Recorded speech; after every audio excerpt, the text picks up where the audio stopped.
kemudian kita berikhtiar untuk bisa keluar dari permasalahan yang sedang kita hadapi. بحضرة الذكر الحكيم وحدنا رب القلوب وحدنا رب القلوب. Assalamualaikum warahmatullahi wabarakatuh. Hamdan wa syukranillah wassalatu wassalamu ala rasulillah. Teman-teman yang dirahmati Allah subhanahu wa ta'ala, melanjutkan pembahasan tentang ujian dan musibah. Kalau pada video kemarin kita sudah membahas tentang bagaimana sejatinya Allah subhanahu wa ta'ala sudah menuliskan semua takdir dari makhluknya jauh sebelum penciptaan langit dan bumi.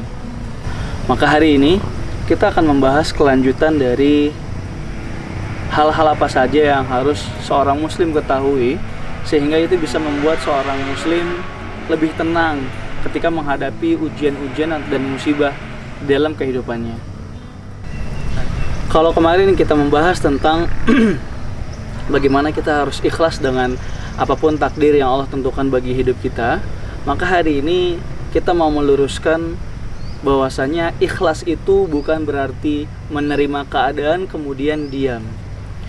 Yang dimaksud dengan ikhlas adalah pertama, menerima segala sesuatu yang terjadi di dalam kehidupan kita, kemudian kita berikhtiar untuk bisa keluar dari permasalahan yang sedang kita hadapi. Itulah yang dinamakan dengan ikhlas. Maka Allah berfirman di dalam Al-Quran, A'udzu billahi minasyaitonir rajim, bismillahirrahmanirrahim, fasbir kama sabara ulul azmi minar rusul. Allah menyampaikan kepada hambanya bahwasanya bersabarlah kalian sebagaimana sabarnya para rasul ulul azmi. Jadi azm itu salah satu artinya adalah orang yang memiliki tekad yang kuat, karena memang para rasul kita itu mereka semua memiliki kesabaran yang luar biasa dan memiliki tekad yang kuat.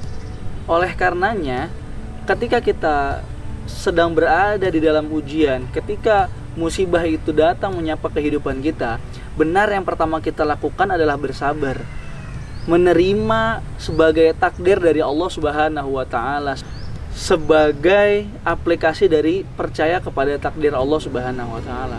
Maka langkah yang kedua adalah kita berusaha berikhtiar untuk keluar dari permasalahan yang sedang kita hadapi. Contoh sederhananya, kita bangun tidur kemudian kita sakit.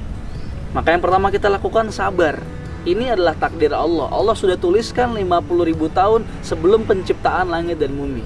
Maka langkah yang kedua adalah kita cari solusinya. Kita cari sesuatu yang bisa menghilangkan penyakit ini dalam tubuh kita. Itulah yang dinamakan dengan sabar. Atau contoh dalam kasus lain yang lebih rumit, misalnya seseorang sedang berbisnis kemudian dia qadarullah ditipu sehingga memiliki hutang miliaran. Maka yang pertama yang dilakukan oleh seorang muslim itu adalah bersabar dan menyadari bahwasanya ini adalah bagian dari takdir Allah yang sudah Allah tuliskan jauh sebelum penciptaan langit dan bumi. Nah, langkah yang kedua bukan berarti diam. Langkah yang kedua sebagai seorang muslim yang cerdas adalah berusaha mencari solusi dari permasalahan ini. Tentu saja usaha itu diiringi dengan doa, karena doa termasuk bagian dari ikhtiar. Jadi ikhtiar tanpa doa itu akan sia-sia. Doa tanpa ikhtiar juga tidak akan membuahkan hasil. Oleh karenanya, teman-teman yang dirahmati Allah, itulah mungkin beberapa hal yang kita harus pahami ketika seseorang berada di dalam ujian. Itulah mungkin hal-hal yang bisa kita ketahui sebagai seorang muslim agar kita lebih tenang dan lebih bijaksana ketika ujian dan musibah itu datang menyapa kehidupan kita. Semoga bermanfaat. Assalamualaikum warahmatullahi wabarakatuh. وحدنا رب القلوب وحدنا رب القلوب.